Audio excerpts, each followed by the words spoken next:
Hola chavos, espero se encuentren bien. El día de hoy vamos a ver el tema de sistema de dos partículas. Pero para empezar esta lección quisiera retomar un concepto. El concepto de sistema.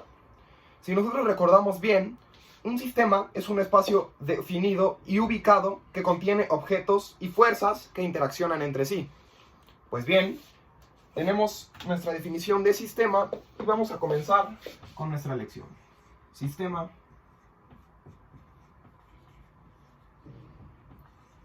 de dos partículas.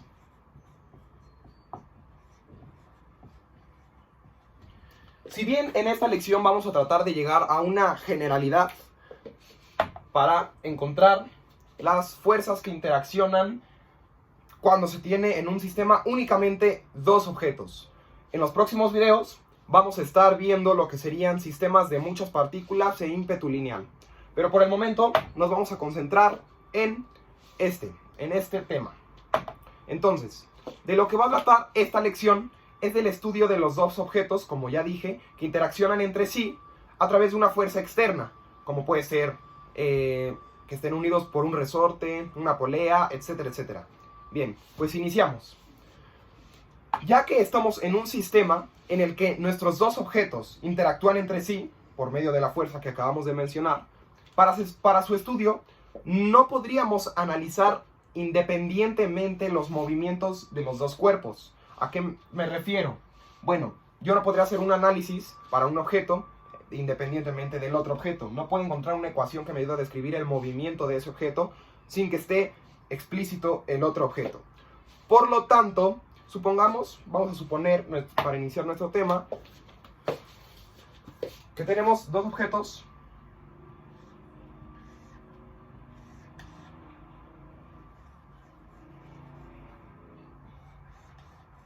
sostenidos por un resorte, ¿correcto? Bueno, supongamos que tienen masas iguales. Vamos a empezar a poner nuestros casos.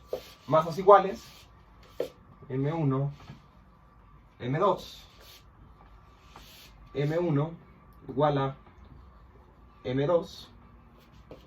Pues bien, los desplazamientos de ambos cuerpos van a ser exactamente iguales y opuestos en dirección.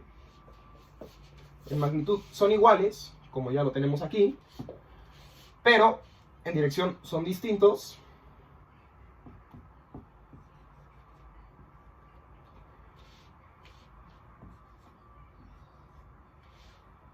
Desplazamiento de la masa 1 es de la misma magnitud, pero de signo contrario que del desplazamiento del cuerpo 2. ¿Correcto?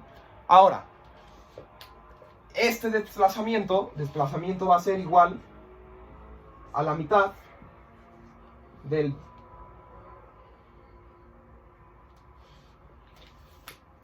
un único desplazamiento va a ser igual a la mitad de lo que se estira en nuestro resorte. Creo que es por razones obvias, porque si yo tengo un medio acá y un medio acá, tendríamos exactamente lo que podría decirse se dilató el resorte, y así podemos completar las dos mitades. ¿Correcto? Bien, para nuestro siguiente caso tendríamos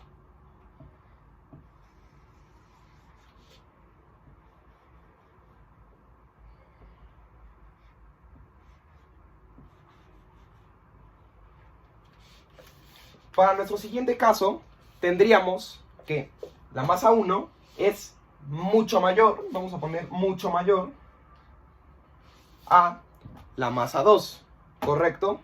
Bien, entonces, como la masa 1 es mucho mayor a la masa 2, el desplazamiento de la masa 1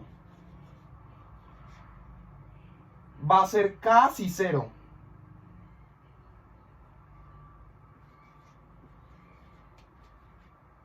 Casi va a ser cero.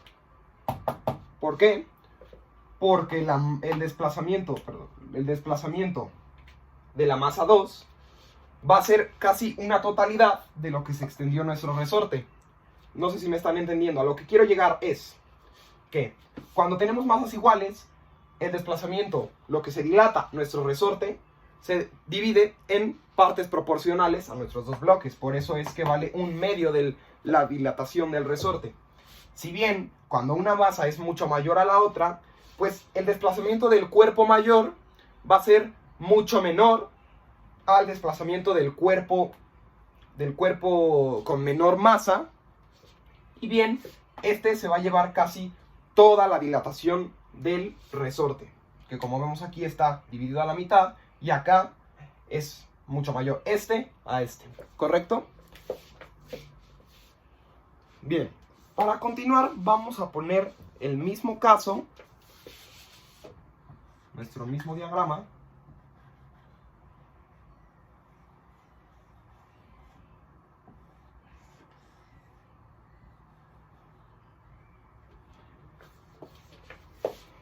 Tenemos nuestro mismo diagrama y para nuestro caso 1 vamos a suponer que no tenemos movimiento en nuestros bloques. Únicamente están sujetos al resorte nuestros dos bloques. Puesto que se tiene una energía potencial, tendríamos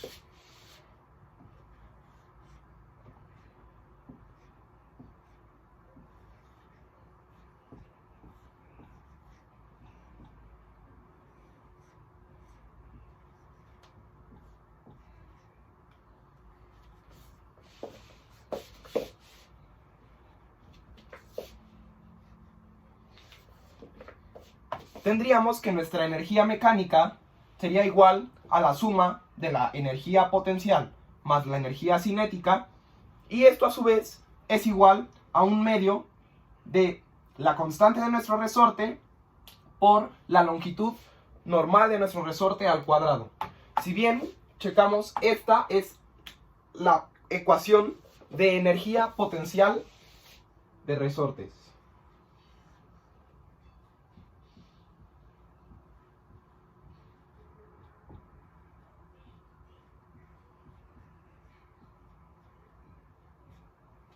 Energía potencial de resortes.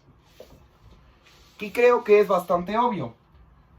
Cinética hace referencia al movimiento. Y en nuestro caso 1 no tenemos movimiento, por lo tanto la fuerza cinética es casi nula, ¿correcto? Ahora, si esta es nuestra ecuación de energía potencial de resortes, pues casi podríamos decir que la energía mecánica es igual a la energía potencial. Podríamos poner un 0 más 0, que vendría siendo nuestra energía cinética. Pero esto es solo nuestro caso 1, ¿correcto? En nuestro caso 2 ya tenemos movimiento. Caso 1. Caso 2. En nuestro caso 2 ya incluimos movimiento. Y ahora nuestra energía mecánica ya no es igual a esto. Nuestra energía mecánica ya va a ser igual. Energía mecánica es igual a la suma de energía potencial más la energía cinética. Y esto a su vez va a ser la energía potencial de nuestro resorte. Tendríamos 1/2 de Kd al cuadrado más la energía cinética del primer objeto. Podríamos poner 1/2 de la masa por la velocidad al cuadrado de 1 más la energía cinética de nuestro segundo objeto. ¿Correcto? Tenemos energía potencial de nuestro resorte, energía cinética de nuestras masas, masa 1, masa 2, y así es como tendríamos nuestra ecuación de energía mecánica cuando hay movimiento. Y seguro se estarán preguntando por qué los objetos no tienen energía potencial. Si, como recuerdan, en las clases anteriores les puse un diagrama que mientras los objetos se están moviendo, pues la energía cinética casi es la máxima. En ciertos puntos es igual, en ciertos puntos la energía potencial predomina, pero como estamos en movimiento y es solo un caso hipotético, vamos a suponer que nuestra fuerza cinética es la máxima. Ahora nuestra energía potencial de los bloques sería casi 0 y es por eso que se desprecia. Pues bien, aquí tenemos energía mecánica de este sistema en específico cuando está en movimiento. Recuerden que nuestros casos ahorita no incluyen fricción. No incluyen fricción. ¿Correcto? Por lo tanto, ahorita no podríamos utilizar esta como una generalidad para todos los problemas, puesto que carece de realidad. Si recordamos en nuestras lecciones pasadas, vimos la ley de la conservación de la energía mecánica. Y esta nos dice que la energía mecánica es siempre una constante en nuestro sistema conservativo, como lo es este. Este es un sistema conservativo. Bien, si la energía mecánica es siempre una constante en nuestro sistema, podríamos igualar nuestra ecuación 1, nuestra ecuación del caso 1 la podríamos igualar con nuestra ecuación del caso 2, puesto que si E es igual a esto y E es igual a esto, pues esto tendría que ser igual a esto. Entonces aquí podríamos sustituir nuestra E por un medio de K por la longitud normal del resorte al cuadrado. Si bien esta es nuestra, podríamos decirse, ecuación formal del caso 2. Pero tampoco es una generalidad. Recuerden que no existe fricción y por eso hay que tocar primero este tema que no incluye fuerzas no conservativas. ¿Correcto? Bien. Ahora, vamos a poner ciertos puntos. Este le voy a poner cm, no de centímetros. Significa otra cosa.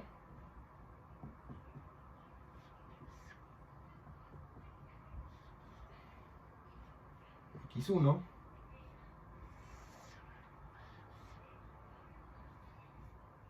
X2. Bien. Otro problema que tenemos aquí es de que no podemos encontrar valores de los desplazamientos de nuestros bloques con respecto al tiempo. ¿A qué me refiero?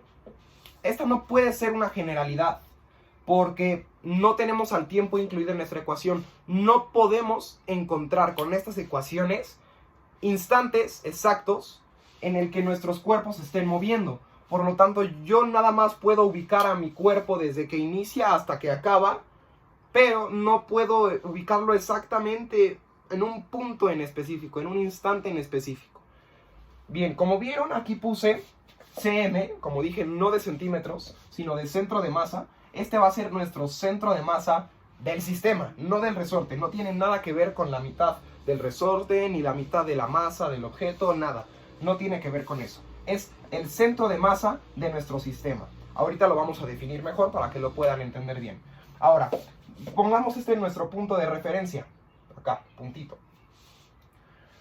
El desplazamiento que tiene M1, vamos a denominarlo X1, y nuestro desplazamiento total, bueno, no desplazamiento, nuestra longitud total del sistema vamos a denominarla como X2.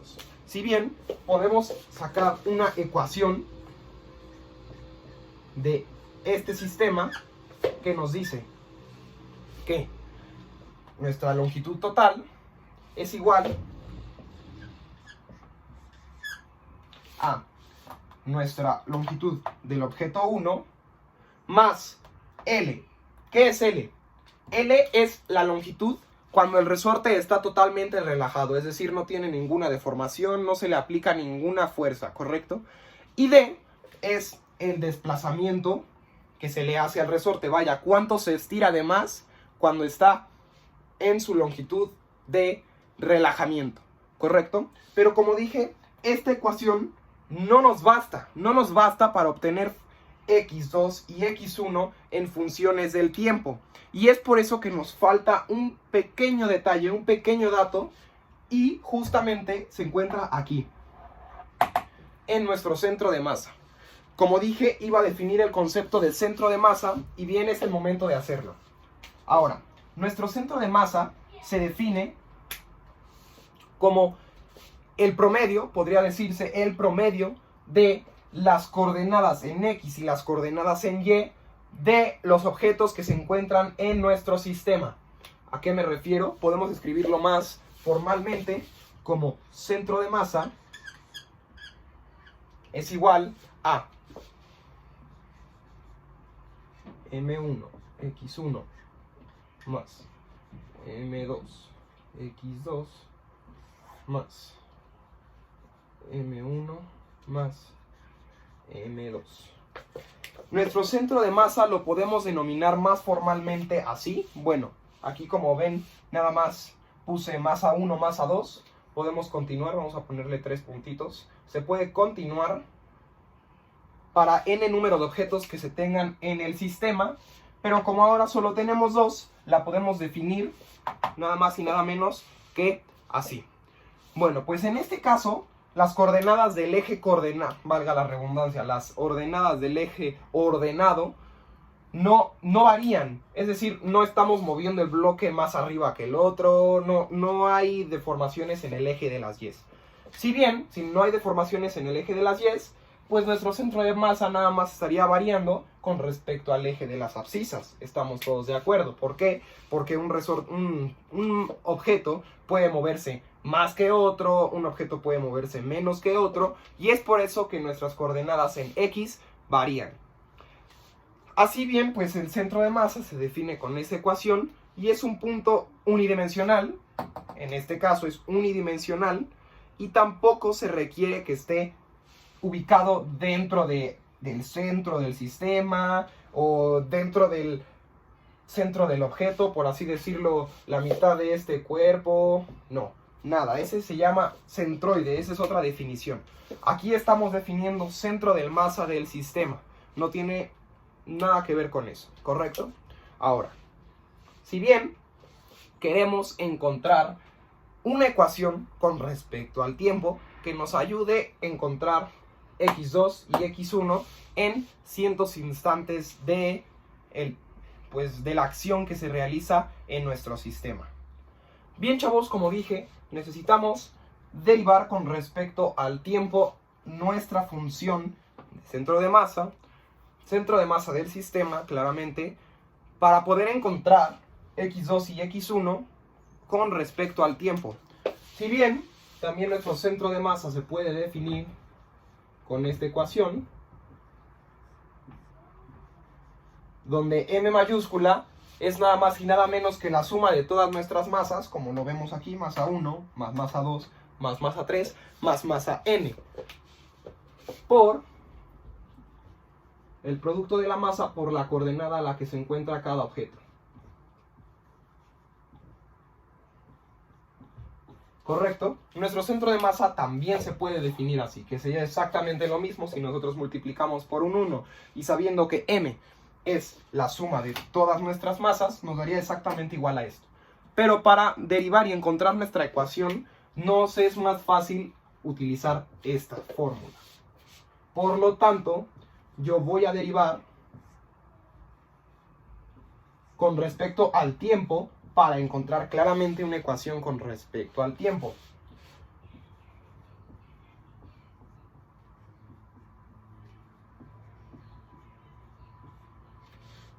Ok, yo voy a derivar lo que está aquí adentro, ¿correcto? Ahora, no tendría mucho sentido que nosotros derivamos con respecto al tiempo la masa de un objeto, puesto que no estamos en mecánica cuántica y la masa del objeto no varía, o sea, simplemente no tendría lógica. Por lo tanto, tendríamos que derivar, lo que tendríamos que derivar sería nada más y nada menos que nuestra ubicación. Si nosotros lo pensamos, nuestra ubicación sí varía con respecto al tiempo. La masa no varía. La ubicación sí varía. Entonces, tendría bastante lógica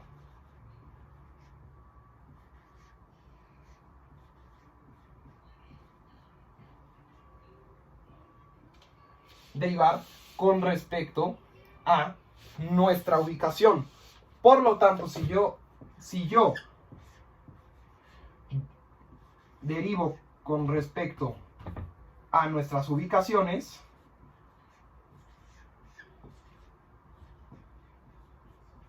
tendríamos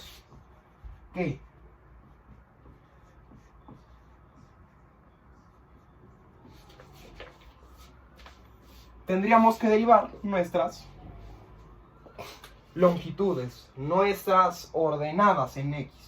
Y ahora, si ustedes recuerdan bien esto, la derivada del desplazamiento sobre la derivada del tiempo nos da nada más y nada menos que la velocidad.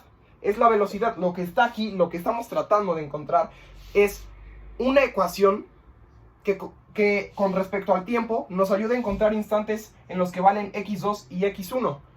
La velocidad ya incluye al tiempo y por lo tanto nuestra ecuación queda así.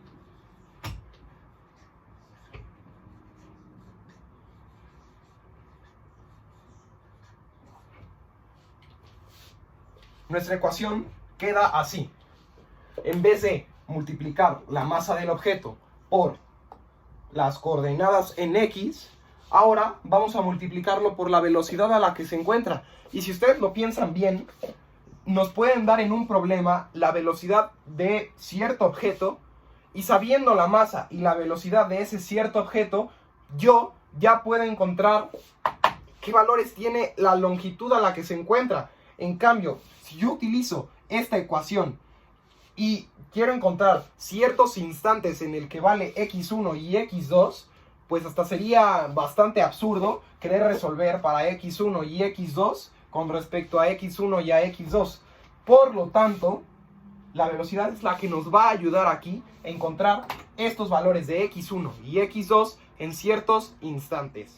Bien, amigos, como dije, esta ecuación nos va a ayudar a encontrar x1 y x2 con respecto al tiempo, ¿correcto? Pero esta ecuación en realidad corresponde a la velocidad del centro de masa, la velocidad del centro de masa del sistema, es decir, a qué velocidad se está desplazando este puntito, el centro de masa del sistema.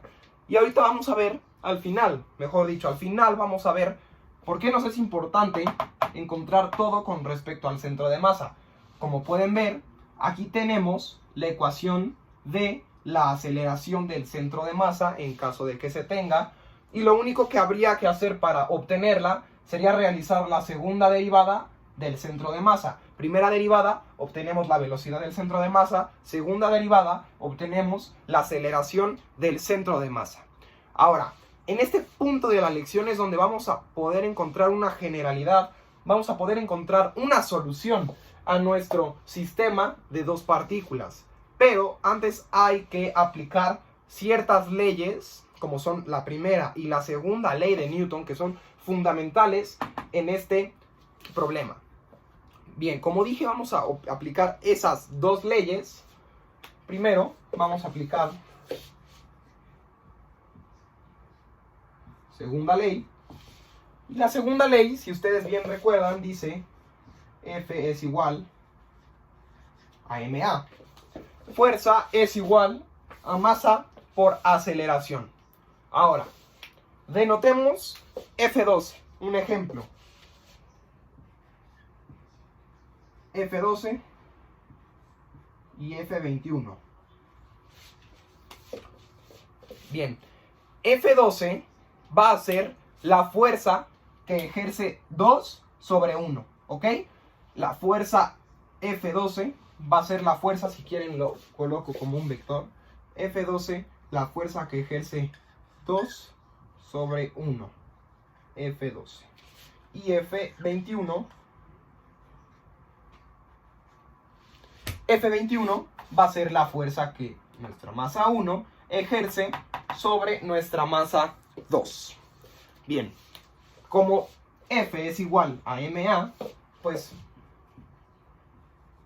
como estamos ordenando por nuestro número de bloques, lo sencillo es esto. F12, que es la fuerza que 2 aplica sobre 1, es igual a la masa del objeto 1 por la aceleración del objeto 1.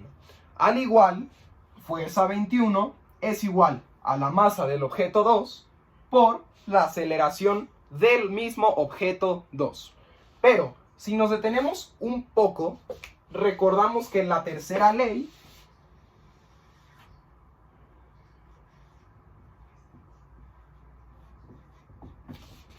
nuestra tercera ley de Newton dice que para cada acción corresponde una acción de magnitud igual y sentido opuesto.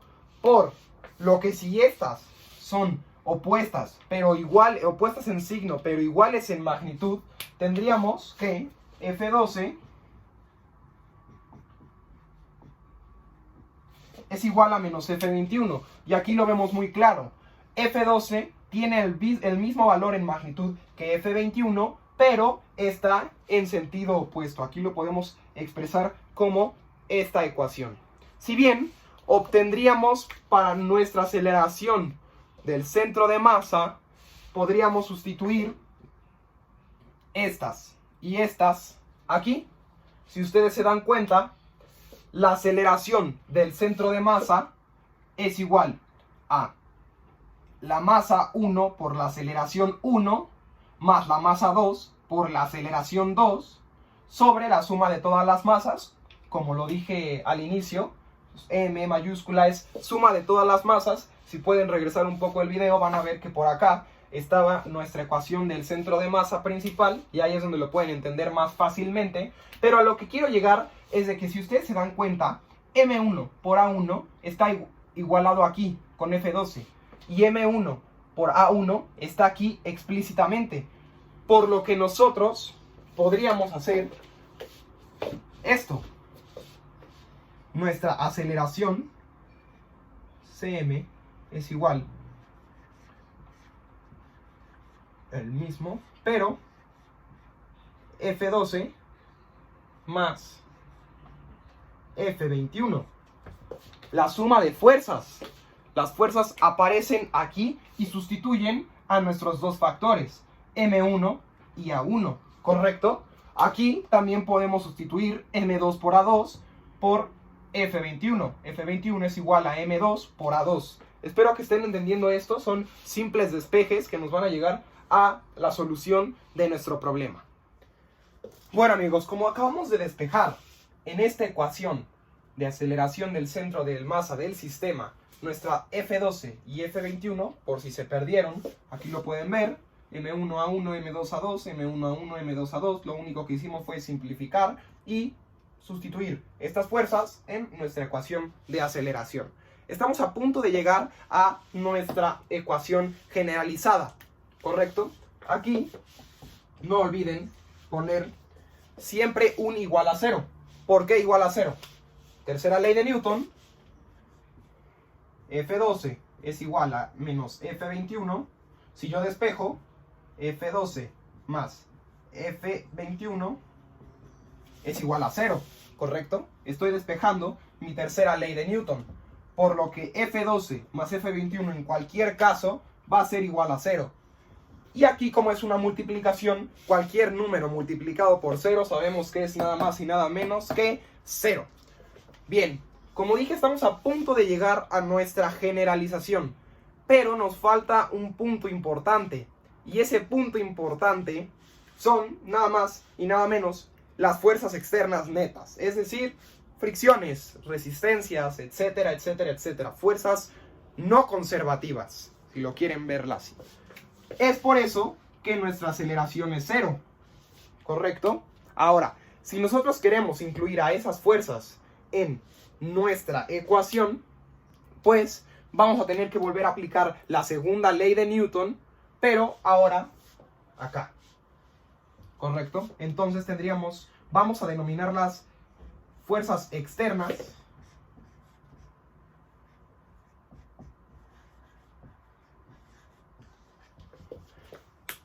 Ok, en vez de sumar ahora, perdonen ustedes, en vez de igualar nada más F12 es igual a M1 por A1, ahora vamos a tener que incluir las fuerzas externas que se aplican sobre el objeto 1, como puede ser una simple fricción. Una simple fricción puede ser un claro ejemplo de nuestra fuerza externa aplicada sobre 1, y entonces tendríamos que sumar ese trabajo, esa fuerza más la fuerza que ejerce 2 sobre 1 para bien igualar M1 por A1. Lo mismo va a pasar con F21. Ahora las fuerzas externas que actúan sobre nuestro objeto 2 van a ser iguales a M2 más A2, sumándole F21. Entonces, este despeje no nos sirvió de mucho, por así decirlo. Lo podemos escribir mejor. Ya casi estamos llegando a nuestra generalidad para encontrar la solución a nuestro problema inicial. Entonces podemos poner que F exterior 1 más F12 más F exterior 2 más F21. Así podríamos escribir momentáneamente esta ecuación. Pero recordemos una vez más que esto y esto nos van a dar 0, ¿ok?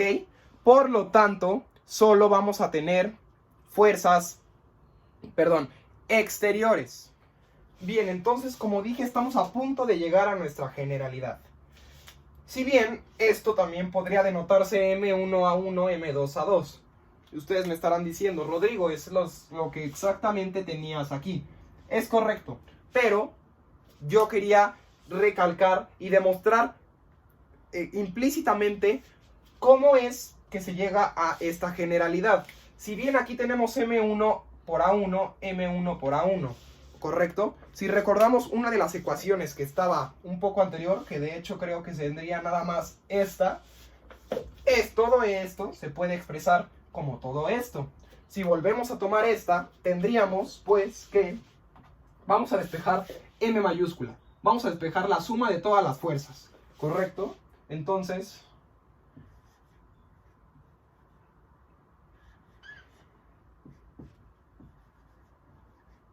M1A1 más M2A2. Perdón, despejamos nuestro factor de M1 por A1 más M2 por A2. Y es así como llegamos a esto. Me pueden volver a decir, Rodrigo, es exactamente lo que teníamos acá arriba. ¿Por qué te fuiste por todo ese rollo? Yo quería demostrarles cómo es que incluye la segunda y la tercera ley de Newton para llegar a esto. Esta ecuación es la que ya utilizamos para resolver problemas, pero a mí me gusta siempre explicar cómo funcionan las cosas. No es necesario aprendérselo. Con que uno comprenda bien lo que está ocurriendo dentro o durante el proceso, es más que suficiente. Uno puede aplicar las fórmulas por simple intuición sin necesidad de aprendérselas. Pero estamos comprendiendo el tema y es aquí donde tenemos que llegar a nuestra generalización. Entonces, aquí, esto lo podemos tomar como un solo objeto.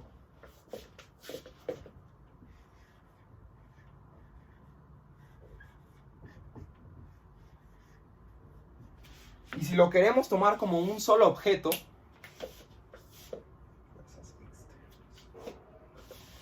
aquí tenemos nuestra generalidad. Recordemos que esto y esto, F12 más F21 es 0, pero las fuerzas externas no se eliminan, no aplica la tercera ley de Newton para ese caso. Entonces solo nos queda F exterior 1, F exterior 2. Y como fuerza es igual a masa por aceleración, volvemos a esto, masa 1, aceleración 1, más masa 2, aceleración 2. Y entonces podría decirse que la suma de todas las fuerzas exteriores es igual a la suma de todas las masas que se encuentran en nuestro sistema por la aceleración del centro de masa. Y esta ecuación es justamente la que queríamos encontrar, porque si nosotros hacemos demás despejes, vamos a poder encontrar ahora sí x1 y x2 en función del tiempo. Vamos a poder estudiar cada instante del proceso para encontrar qué valores tienen estas incógnitas. Pues bueno, así es como se resuelve el problema de este video, pero para el siguiente video vamos a seguir viendo sistemas de partículas. Solo que de ahora no van a ser 2, ni 1, ni 3 partículas. Van a ser para muchas partículas. Es decir, vamos a buscar generalizar aún más esta generalización, incluyendo fricciones, incluyendo 3 dimensiones, etcétera, etcétera. Bueno amigos, hasta aquí el video de hoy. Espero que hayan entendido un poco este tema. Si tienen alguna duda, no duden en escribirme abajo del video. Muchas gracias por acompañarnos y los esperamos pronto.